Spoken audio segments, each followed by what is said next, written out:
किसी ने खूब कहा है, ये इश्क नहीं आसा, इतना तो समझ लीजिए, एक आग का दरिया है और डूब के जाना है। अब आप बोलेगे सर पीरियोडिक टेबल में ये क्या पढ़ा रहे हो? तो ये थर्ड लेसन है हमारा।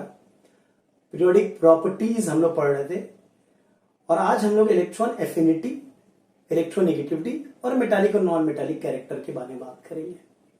और ये इलेक्ट्रॉन एफिनिटी है ना, वहां पे प्यार व्यार का चक्कर है। तो सबसे पहले इलेक्ट्रॉन एफिनिटी कहते किसको है समझिए। एफिनिटी का तो मतलब ही होता है लव भाई, है कि नहीं? इलेक्ट्रॉन एफिनिटी, एफिनिटी मतलब लव। तो how do you define electron affinity? It's the amount of energy, the amount of energy released, the amount of energy released by an atom in the gaseous state when it accepts an electron forming an ion. The amount of energy release मतलब जाहिर सी बात है exothermic है कि नहीं? Exothermic reaction है ये। तो यहां पर क्या हो रहा है, आप एक्सेप्ट कर रहे हो द लव फॉर इलेक्ट्रॉन, आप इलेक्ट्रॉन को लव करते हो, यू लव इलेक्ट्रॉन, आपको इलेक्ट्रॉन से प्यार है, उसे आप लेना चाह रहे हो। तो अगर आप इलेक्ट्रॉन लोगे तो आपको कुछ देना पड़ेगा, दैट इज एनर्जी जो आप लूज करते हो। एक atom in the gases state loses energy और उसको हम लोग इलेक्ट्रॉन वोल्ट में मेजर करते हैं, इलेक्ट्रॉन एफिनिटी को, और एक नेगेटिव साइन यूज करते हैं। नेगेटिव साइन क्यों? बिकॉज एनर्जी रिलीज हो रहा है, एनर्जी रिलीज हो रहा है। समझो बात को।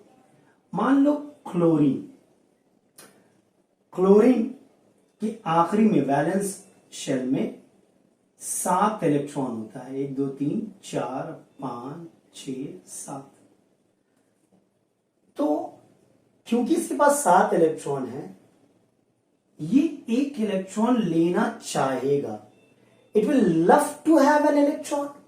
समझ लो बात को, ताकि ये ऑक्टेट हो जाए, एक स्टेबल कॉन्फ़िगरेशन इसको मिल जाए।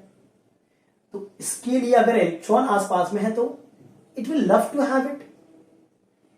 इसी को तो इलेक्ट्रॉन एफिनिटी कहते हैं, the love to have an electron. और उसके लिए अगर ये इलेक्ट्रॉन एक्सेप्ट करता है, अगर ये लेता है, तो जाहिर सी बात है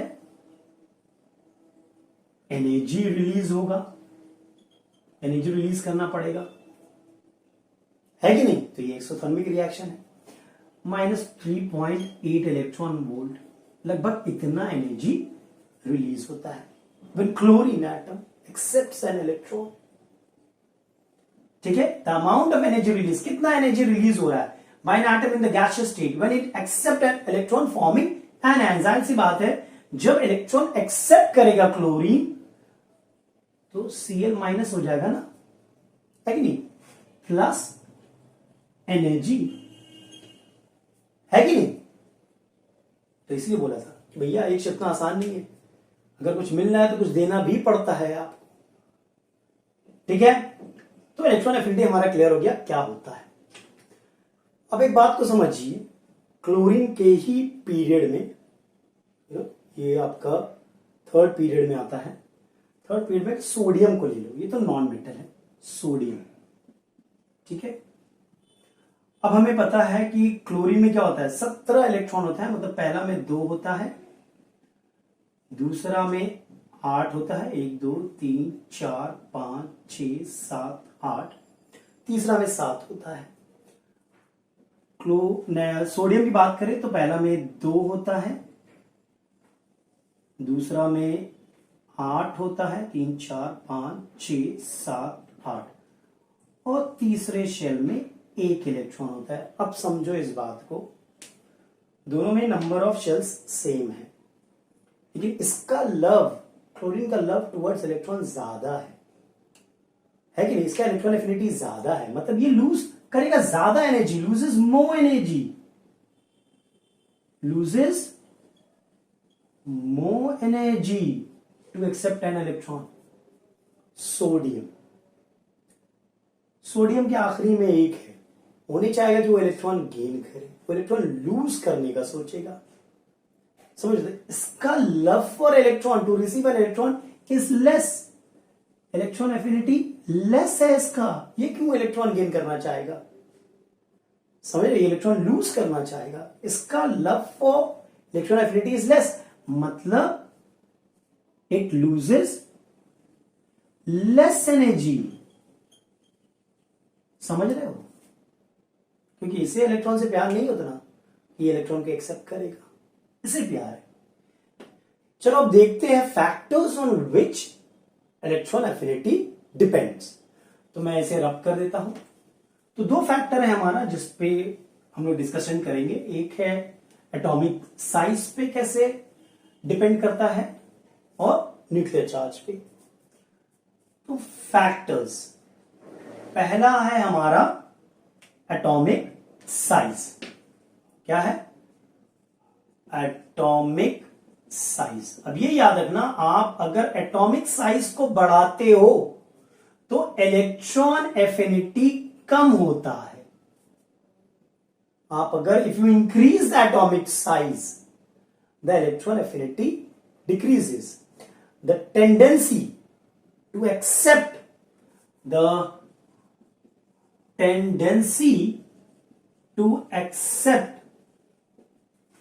an electron is more in small atom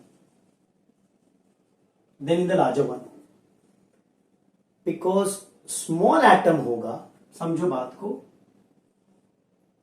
मान लो ये इसके पास 3 शेल है एटम के पास, और एक ये ए है, ये बी है, इसमें 3 शेल है, इसमें 2 शेल है, ठीक है, ये आपका इलेक्ट्रॉन है।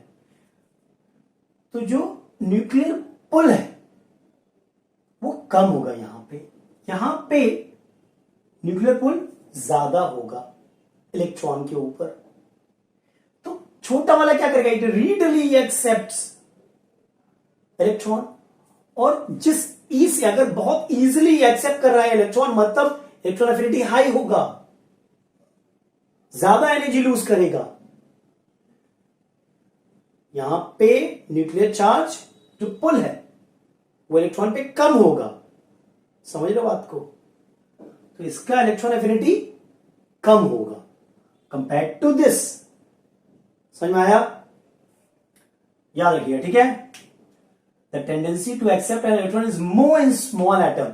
तो क्योंकि टेंडेंसी ज्यादा है, लव ज्यादा है, तो इलेक्ट्रॉन एफिनिटी भी तो ज्यादा होगा। अच्छा, ये था पहला फैक्टर जिसपे हमारा इलेक्ट्रॉन एफिनिटी डिपेंड करता है। जो दूसरा फैक्टर है, लिख देता हूं, न्यूक्लियर चार्ज। जाहिर सी बात है, अभी हम लोगों ने डिस्कस किया, अगर आप न्यूक्लियर चार्ज बढ़ाते हो, if you increase the nuclear charge, if you increase the nuclear charge, electron affinity increases। जाहिर सी बात है, अगर न्यूक्लियर चार्ज इंक्रीज हो रहा है तो pull, the attraction on the electron will be more, इसलिए इलेक्ट्रॉन एफिनिटी ज्यादा होगा। ठीक है, ऑन दीज 2 फैक्टर्स हम लोग अब देखेंगे कि कैसे इलेक्ट्रॉन एफिनिटी चेंज होता है, क्या ट्रेंड है उसका, along a period and down a group in the periodic table.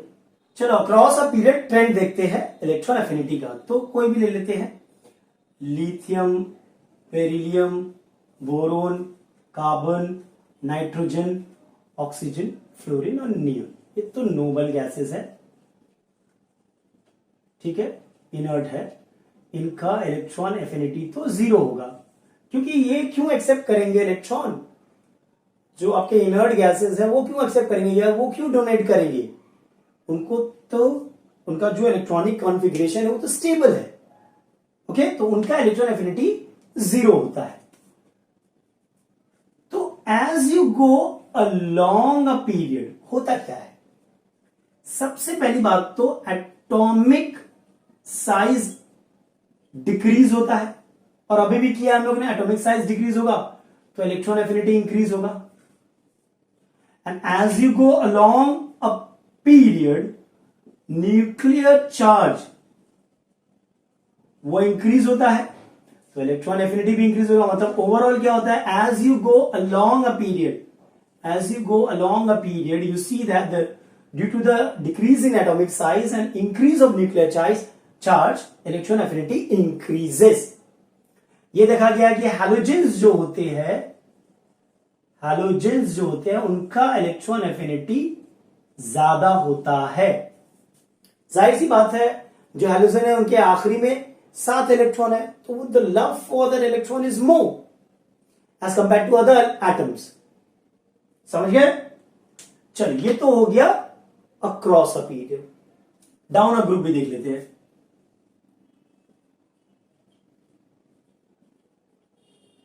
Down a group, तो अब हम जैसे जैसे नीचे आते हैं, हैलोजन देख लो। अच्छा, इसमें ना कुछ एक्सेप्शंस है, आप देखना। नाइट्रोजन, बेरिलियम एक्सेप्शन लिखा हुआ है बुक में, बट वो हमें पढ़ने की जरूरत नहीं है, वो हम लोग क्लास 11-12 में एक्सप्लोर करेंगे। डाउन ग्रुप एक हैलोजन का ही ले लेते हैं, फ्लोरीन, क्लोरीन, ब्रोमीन, आयोडीन। तो जैसे जैसे आप नीचे जाते हो, एटॉमिक साइज क्या है, एटॉमिक साइज इंक्रीज होता है, तो इलेक्ट्रॉन एफिनिटी को इंक्रीज होना चाहिए, सॉरी डिक्रीज होना चाहिए, है कि नहीं? न्यूक्लियर चार्ज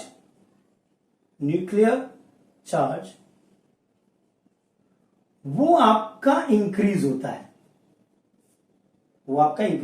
तो इलेक्ट्रॉन एफिनिटी को इंक्रीज होना चाहिए। अब समझो, ये जो है एटॉमिक साइज के कारण जो इफेक्ट हो रहा है, जो इलेक्ट्रॉन एफिनिटी घट रहा है, that dominates over the effect of nuclear charge. Nuclear charge के कारण इंक्रीज होना चाहिए, क्योंकि न्यूक्लियर चार्ज इंक्रीज हो रहा है तो इलेक्ट्रॉन एफिनिटी भी इंक्रीज होना चाहिए, बट वो उतना नहीं होता कंपेयर टू एटॉमिक साइज के कारण जो डिक्रीज हो रहा है। This reason dominates nuclear charge, इसलिए ओवरऑल क्या होता है कि इलेक्ट्रॉन एफिनिटी डिक्रीज हो जाता है as you go down a group. हमें क्लियर? तो यह हमारा ट्रेंड था फॉर इलेक्ट्रॉन एफिनिटी। नेक्स्ट देखते हैं इलेक्ट्रोनेगेटिविटी। चलिए, नेक्स्ट हम लोग करते हैं इलेक्ट्रोनेगेटिविटी। अब सबसे पहले इसका डेफिनेशन देखते हैं। द टेंडेंसी ऑफ एन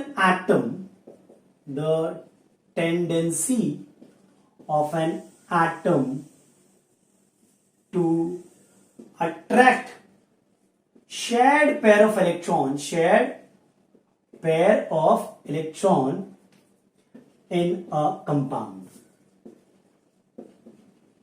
एक एटम जो शेयर्ड पेयर ऑफ इलेक्ट्रॉन है, मतलब कोवेलेंट बॉन्ड में, उसको अपने तरफ खींचने के टेंडेंसी को, to attract that shared pair of electron, that is known as electronegativity. For example, आप ले लो HCl। तो HCl में हमने देखा है 2 इलेक्ट्रॉन होता है, एक इलेक्ट्रॉन हाइड्रोजन का होता है, एक इलेक्ट्रॉन क्लोरीन का होता है, जो शेयर्ड पेयर ऑफ इलेक्ट्रॉन होता है। अब ऐसा देखा गया है कि ये जो शेयर्ड पेयर ऑफ इलेक्ट्रॉन है, ये क्लोरीन अपने तरफ खींचता है। The tendency to attract the shared pair of electron towards itself is more in chlorine than in hydrogen. इसीलिए एक हल्का सा नेगेटिव चार्ज यहां पे डेवलप्ड हो जाता है, एक हल्का सा पॉजिटिव चार्ज यहां पे डेवलप्ड हो जाता है, बिकॉज क्लोरीन का इलेक्ट्रॉन डेंसिटी इंक्रीज हो जाता है, क्योंकि ये पुल करता है अपने तरफ इलेक्ट्रॉन, तो एक हल्का सा नेगेटिव चार्ज हो जाता है। इसीलिए तो हम लोग इसको पोलर कोवेलेंट कंपाउंड कहते हैं, है कि नहीं? एक प्लस माइनस पोल बन जाता है हमारा। लेकिन अगर आप फ्लोरीन का बात कर लो, ठीक है, तो वहां पे जो शेयर्ड पेयर ऑफ इलेक्ट्रॉन है, ठीक है, क्योंकि दोनों सेम एटम है, समझ लो, तो यहां पे जितना ये अट्रैक्ट करेगा उतना ही ये अट्रैक्ट करेगा। इसके कारण क्या होता है, जो इलेक्ट्रॉन डेंसिटी दोनों में सेम रहता है, यानी कि यहां पे कोई भी पॉजिटिव या नेगेटिव चार्ज डेवलप्ड नहीं होता है, इसीलिए हम लोग इसे पोलर कोवेलेंट कंपाउंड कहते हैं। समझे? यहां पे क्लोरीन क्या कर रहा है, क्लोरीन अपने तरफ शेड पेयर ऑफ इलेक्ट्रॉन को खींच रहा है। इसी टेंडेंसी को हम लोग बोलते हैं electronegativity. Electronegativity of chlorine is higher than hydrogen. समझे? ये है इलेक्ट्रोनेगेटिविटी। अब इलेक्ट्रोनेगेटिविटी क्या चीज पे डिपेंड करता है? सबसे पहली बात तो न्यूक्लियर चार्ज पे डिपेंड करता है। अगर न्यूक्लियर चार्ज ज्यादा है, न्यूक्लियर चार्ज ज्यादा है तो इलेक्ट्रोनेगेटिविटी भी ज्यादा होगा, तो tendency to pull will be more, electronegativity भी ज्यादा होगा। आप ऐसे समझो कि ये सपोज एक एलिमेंट है x, ये है y, इन्होंने एक इलेक्ट्रॉन शेयर किया, मान लो ये शेयर पेयर ऑफ इलेक्ट्रॉन है, मान लो इसमें 20 प्रोटॉन है न्यूक्लियस में, यहां पे 15 प्रोटॉन है, तो क्योंकि इसका न्यूक्लियर चार्ज ज्यादा है, इसमें प्रोटॉन ज्यादा है, ये शेयर पेयर ऑफ इलेक्ट्रॉन को अपने तरफ ज्यादा खींचेगा, ये नहीं खींच पाएगा, इसके पास ज्यादा प्रोटॉन है, न्यूक्लियर चार्ज ज्यादा है, तो ये अपने तरफ इलेक्ट्रॉन ज्यादा खींचेगा। इसीलिए अगर न्यूक्लियर चार्ज ज्यादा होगा तो इलेक्ट्रोनेगेटिविटी भी ज्यादा होगा, टेंडेंसी टू पुल। जाहिर सी बात है, इस पे 20 प्रोटॉन खींच रहा है, समझ रहे हो? चलो, दूसरा एटॉमिक साइज, याद रखना, एटॉमिक साइज अगर ज्यादा है तो इलेक्ट्रोनेगेटिविटी कम होगा। मान लो ये एक छोटा है एटम, ये है एक बड़ा सा है, ठीक है, ये शेयर्ड पेयर ऑफ इलेक्ट्रॉन है, ये ए है, ये बी है, ये छोटा है, ये जो शेयर्ड पेयर ऑफ इलेक्ट्रॉन है इसके न्यूक्लियस के करीब है, तो ये क्या करेगा, इस शेयर्ड पेयर ऑफ इलेक्ट्रॉन को, देखो जितना कम डिस्टेंस होगा उतना फोर्स ज्यादा होगा। मैग्नेट में देखा ना, दो मैग्नेट को अगर ज्यादा सामने रखो तो फोर्स ज्यादा होता है ना, यहां पे ज्यादा दूरी है तो फोर्स कम होगा, तो ए अपने तरफ खींचेगा शेयर पेयर ऑफ इलेक्ट्रॉन को, यानी कि एटॉमिक साइज बढ़ा दोगे तो इलेक्ट्रोनेगेटिविटी, वो जो टेंडेंसी है वो कम हो जाएगा। ठीक है, तो इन दो फैक्टर पे हमारा इलेक्ट्रोनेगेटिविटी डिपेंड करता है। अब along the period, along the group देख लेते हैं। अच्छा, एक चीज याद रखिएगा, अच्छा वो बाद में बोलेंगे, हम पहले देख लेते हैं अलोंग अ पीरियड, ट्रेंड देख लेते हैं। ले लो sodium, magnesium, aluminium, silicon, phosphorus along a period, sulphur, chlorine, argon, ठीक है। तो as you go along a period क्या होता है, सबसे पहली बात जो साइज है वो डिक्रीज होता है ना। अगर साइज डिक्रीज होगा तो इलेक्ट्रोनेगेटिविटी क्या होगा, इंक्रीज होगा, इनवर्सली प्रोपोर्शन है। और हमने देखा है कि न्यूक्लियर चार्ज इंक्रीज होता है, न्यूक्लियर चार्ज इंक्रीज होता है, तो न्यूक्लियर चार्ज अगर इंक्रीज होगा तो इलेक्ट्रोनेगेटिविटी भी इंक्रीज होगा। मतलब overall as you go along a period electronegativity increases, ठीक है। और जाहिर सी बात है, जब हम नोबल गैसेस की बात करते हैं तो ऑक्टेट होते हैं, तो अट्रैक्ट नहीं करते हैं इलेक्ट्रॉन को, ठीक है। तो ये अलोंग अ पीरियड हो गया, आपका जो इलेक्ट्रोनेगेटिविटी है वो इंक्रीज होता है। अगर आप डाउन अ ग्रुप आ जाओ, डाउन अ ग्रुप यानी कि ले लो फ्लोरीन, क्लोरीन, ब्रोमीन, आयोडीन, जब नीचे आते हो तो क्या होगा, सबसे पहले बात, जब नीचे आते हो तो आपका एटॉमिक साइज जो है वो इंक्रीज होता है। अगर एटॉमिक साइज इंक्रीज होगा तो इलेक्ट्रोनेगेटिविटी डिक्रीज होगा। और जैसे जैसे आप नीचे आते हो न्यूक्लियर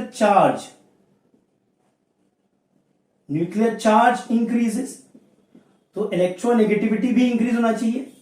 अब देखो क्या होता है कि जो इफेक्ट है due to atomic size that dominates over the effect of nuclear charge, इसीलिए ओवरऑल क्या होता है कि डाउनर ग्रुप आपका इलेक्ट्रोनेगेटिविटी कम होता रहता है। समझ में आ गया? Due to these two factors. अब सबसे ज्यादा पीरियोडिक टेबल में इलेक्ट्रोनेगेटिविटी देखा गया है फ्लोरीन में सबसे ज्यादा, और लीस्ट है कैल्शियम। या ठीक है, चलो ये तो हो गया हमारा इलेक्ट्रोनेगेटिविटी। नेक्स्ट कर लेते हैं मेटालिक एंड नॉन मेटालिक। चलिए नेक्स्ट देखते हैं हम लोग metallic and non metallic property. तो सबसे पहले भैया मेटल होते क्या है? Metals those which lose electron, electron के हेल्प से अगर हम डिफाइन करें they lose electron easily, they are good reducing agent, they are good reducing agent. जब इलेक्ट्रॉन के टर्म में हम नॉन मेटल का बात करें तो they gain electron easily, they gain electron easily, they are good oxidizing agent, है कि नहीं? आप क्लोरीन ले लो, वो गेन करेगा इलेक्ट्रॉन इजिली क्योंकि उसकी आखिरी में 7 इलेक्ट्रॉन है। It's a good oxidizing agent.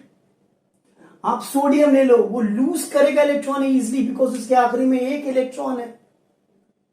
समझ रहे हो? That are metals are good reducing agent. तो मेटालिक और नॉन मेटालिक प्रॉपर्टी क्या चीज पे डिपेंड करता है? सबसे पहली बात एटॉमिक रेडियस की अगर बात करें हम लोग, ठीक है, एटॉमिक साइज या रेडियस जो भी है, तो अगर साइज इंक्रीज होगा, याद रखिएगा साइज इंक्रीज होगा, ठीक है, तो मेटालिक प्रॉपर्टी इंक्रीज होगा, नॉन मेटालिक प्रॉपर्टी डिक्रीज होगा। ये याद रखिएगा। जितना बड़ा होगा वो आसानी से इलेक्ट्रॉन लूज करेगा, समझ रहे हो? जितना छोटा होगा वो मुश्किल से लूज करेगा इलेक्ट्रॉन, अगर करना चाहे तो। पहला फैक्टर जिसपे डिपेंड करता है एटॉमिक साइज। दूसरा आईपी, आयोनाइजेशन पोटेंशियल, हम लोगों ने पढ़ा था, पहला पीरियोडिक प्रॉपर्टी था, the amount of energy needed to remove an electron from an isolated gaseous atom. कितना एनर्जी लगेगा इलेक्ट्रॉन निकालने के लिए, उसे हम आयोनाइजेशन पोटेंशियल बोलते हैं। तो ये देखिएगा कि अगर आयोनाइजेशन पोटेंशियल अगर लो है, अगर लो है तो मेटालिक प्रॉपर्टी ज्यादा होगा। अगर आयोनाइजेशन पोटेंशियल लो है तो नॉन मेटालिक प्रॉपर्टी कम होगा। समझ रहे हो? ऐसे डिपेंड करता है। एटॉमिक साइज अगर बढ़ेगा आपका, अगर एटॉमिक साइज बड़ा होगा एटम, तो उसमें देखा जाएगा मेटल प्रॉपर्टी, मेटालिक प्रॉपर्टी ज्यादा है, नॉन मेटालिक प्रॉपर्टी कम है। आईपी अगर लो है तो मोर मेटालिक होगा, ठीक है, और लेस नॉन मेटालिक। चलिए, तो इन दो फैक्टर्स पे अब हम करते हैं along a period and down a group. Along a period ले लेते हैं sodium, magnesium, aluminium, silicon, phosphorus, sulphur, chlorine, argon. तो नोबल गैस है। अगर आप बीच में देखो तो ये आपका मेटलॉइड है, मेटलॉइड है, ये मेटल है, ये नॉन मेटल है कि नहीं? तो आप जैसे जैसे अलोंग अ पीरियड जाते हो metallic property decreases, metallic property decreases. क्यों भैया? बिकॉज सबसे पहली बात तो एटॉमिक साइज जो है, एटॉमिक साइज डिक्रीज होता है, तो एटॉमिक साइज अगर डिक्रीज होगा तो मेटालिक प्रॉपर्टी भी तो डिक्रीज होगा। एटॉमिक साइज डिक्रीजेस तो मेटालिक प्रॉपर्टी भी डिक्रीज होता है। और आईपी इंक्रीजेस, आईपी इंक्रीज होता है तो मेटालिक प्रॉपर्टी भी डिक्रीज होगा। आईपी लो मतलब metallic property high, IP high मतलब मेटालिक प्रॉपर्टी लेस। जैसे जैसे जाओगे आईपी बढ़ता है ना तो मेटालिक प्रॉपर्टी घटेगा, समझ रहे हो, तो मेटालिक प्रॉपर्टी डिक्रीजेस। अब अगर डाउन द ग्रुप आ जाओ, मतलब बात कर लो डाउन द ग्रुप, एक ग्रुप ले लेते हैं हम, कार्बन, सिलिकॉन, जर्मेनियम, चल एक ग्रुप ले लिया हम लोगों ने। अब जैसे से नीचे आ रहे हो आप देखना, ये आपका नॉन मेटल है, ये आपका मेटलॉइड है, ये भी आपका मेटलॉइड है, ये मेटल है आपका। Metallic property increases as you go down a group, metallic property increases. क्यों? बिकॉज जाहिर सी बात है, पहले तो आप जैसे जैसे नीचे आते हो एटॉमिक साइज इंक्रीजेस, और एटॉमिक साइज इंक्रीज होगा तो मेटालिक प्रॉपर्टी भी इंक्रीज होगा। आईपी डिक्रीजेस, आईपी अगर डिक्रीज होगा तो मेटालिक प्रॉपर्टी इंक्रीज होगा, समझ रहे हो। तो ये था हमारा ट्रेंड, याद रखिएगा। Along a period metallic property decreases, down a group it increases. चलो इस वीडियो में हम लोग यहीं तक रखते हैं, नेक्स्ट वीडियो में कुछ और देखेंगे। Till then take care and be safe. और अगर वीडियो पसंद आया तो लाइक, शेयर और सब्सक्राइब जरूर करें।